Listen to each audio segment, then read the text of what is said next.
So the question is, if people had to teach themselves jiu-jitsu, what would I suggest they use? And this is kind of a tricky question. There's all the Gracie Academy online. Ooh, that's so, I don't know about that. The reality is, the beginning of jiu-jitsu, it can be hard to learn without an instructor simply because jiu-jitsu is something you experience as pressure in your skin. It is the tactile response that you feel.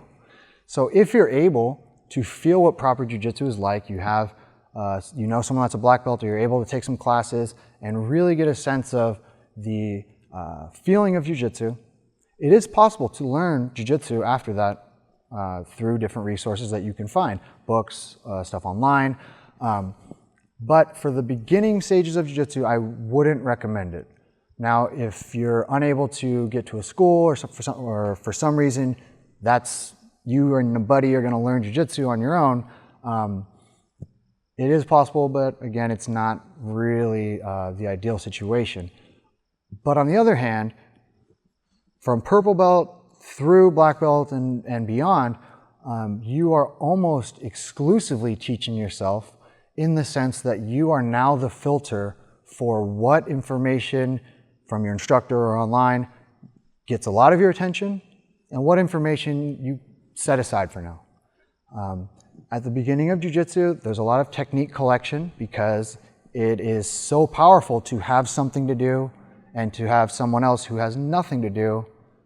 That is a very unbalanced scale. The person who has some idea what to do will almost always overcome the other person. At about purple belt, you start having to chunk movements together in a way where you're creating very dynamic sets of movements.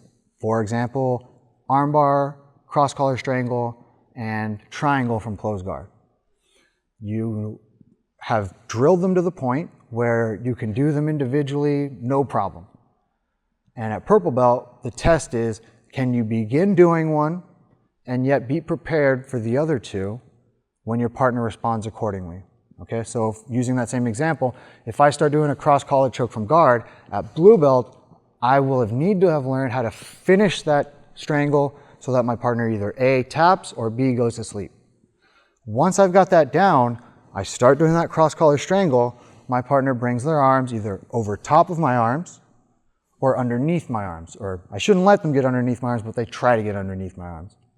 If they do the first thing, where they bring their arms over top, I have an arm lock available.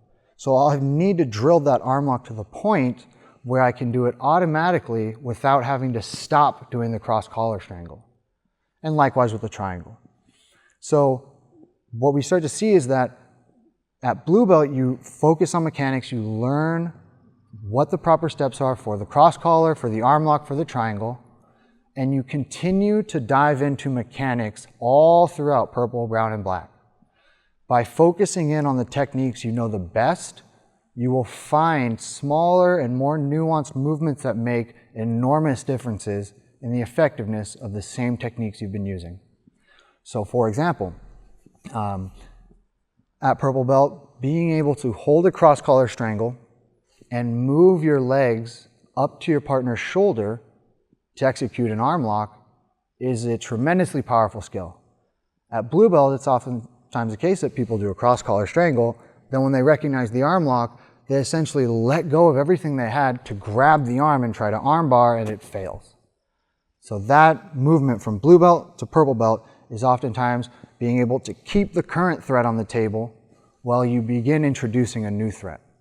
Okay, and that can only happen when you're clear on your mechanics for each of those movements, and there's no hesitation or there's no need to release the first attack in order to initiate the second attack.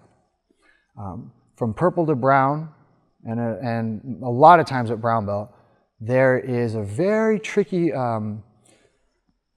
mindset that can start to come up, which is that a brown belt knows what good jiu-jitsu feels like in the techniques that they use. And this is actually kind of a problem sometimes, because even on their best techniques, let's say for me it was closed guard, cross collar strangle, triangle, and arm lock. Because I'm so used to being successful with those movements, I will be more reluctant to re-examine those exact same movements because I got them. I've been successful, did it in a tournament. But it is in continuing to examine those mechanics that the remainder of my jiu-jitsu will continue to improve. Okay, and that's incredibly important. There are so many instances where getting through this idea that the things you already do are the things you should do better, it's almost this stone wall trying to punch this idea through. And then the other part of this is, at brown belt, it's very tempting to say, well, this is my game, I do this, and therefore I don't do that. But the expression of technique in jiu-jitsu is always the same in regards to, if you do close guard and you do it well, you can do all the other guards just as well. But you have to be able to give yourself that freedom to not know those positions and go through the exact same steps that white belt, blue belt, purple belt have to go through to get to the point you're at with your good attacks. So if you're great with close guard and you're at a brown belt, you got cross collar strangle, arm lock, triangle, you got them down, they're super reliable. Let that just guide the way that you approach half guard, in the sense that you know that half guard can be tremendously powerful. You know that it can go to the back very easily, it can sweep very easily, but perhaps you are not quite ready to do that in those mechanics yet. You have to allow yourself to just create awareness like a white belt would, understand the individual mechanics like a blue belt would, begin to create the dynamics of those mechanics like a purple belt would, and then over time, they will be just like your close guard attacks, just as effective in the half guard as you are from the close guard.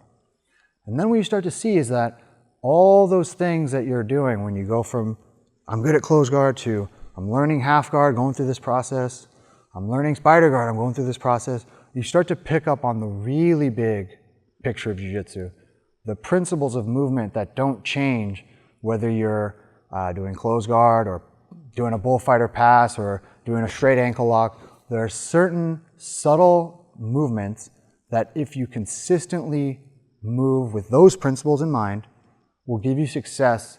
And then every time you go through this cycle of, now I'm going to learn spider guard, now I'm going to learn de la hiva, now I'm going to learn how to invert, you'll be able to move through it more quickly because you'll start to understand the principles that govern every single movement in jiu-jitsu.